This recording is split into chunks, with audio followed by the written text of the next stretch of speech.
Hello mga mamshis, isa talaga ito sa paborito kong kakanin, ang puto maya. Kaya for today's video, gagawa tayo ng puto maya at may bonus pang recipe ng napakasarap na tsokolate. Siyempre, hindi lang ito pang merienda, pwede rin natin itong ibenta at pagkakitaan. Kaya tara, simulan na nating magluto. So, kailangan lang natin dito ng 3 cups malagkit rice at 1 cup na tapul rice. Lahat ng ito ay nabibili lang sa palengke ang rice na ito. Hugasan natin ito ng mabuti hanggang sa clear na yung tubig dito sa ating malagkit at tapul rice. Pagkatapos, ilagay natin ito sa isang container na may takip. Lagyan natin ito ng tubig hanggang sa masubmerge itong ating rice. Takpan ito at ibabad natin ng mga 8 to 12 hours. So pagkatapos nga ng 12 hours, tatanggalin na natin itong tubig na pinagbabaran natin ng ating malagkit rice. Isa ito sa magpapabango ng ating puto maya, ang luya.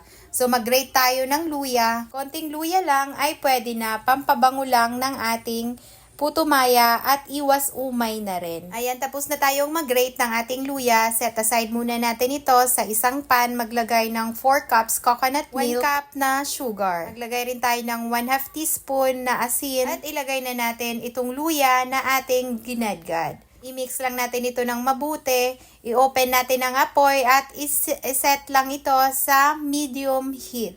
Kapag nahalo na natin yan, ilalagay na natin yung ating malagkit at tapul rice dito. Haluin natin ng mabuti hanggang sa kumulo ito. Haluin natin ito from time to time para hindi dumikit yung malagkit rice sa ilalim ng ating pan. Lutuin lang natin ito ng mga 20 minutes sa medium heat hanggang sa wala ng gata na matira. Or yung kung na-absorb na lahat ng ating malagkit rice, itong ating gata. So, okay na ito, wala ng gata na natira. Sa isang steamer, maglagay tayo ng banana leaves or yung dahon ng saging. Idaan ito sa apoy para hindi siya mapunit.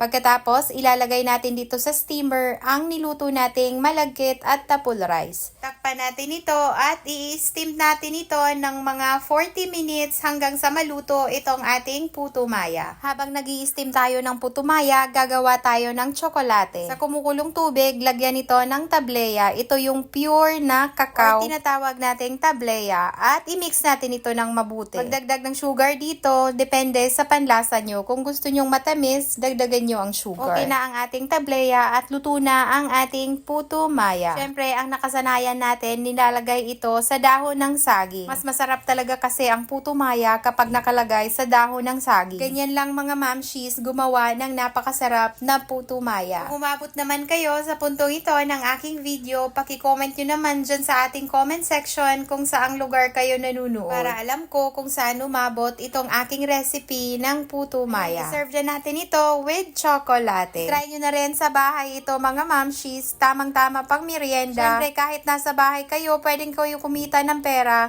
sa pamamagitan ng pagtitinda ng mga kakanin gaya nitong puto maya.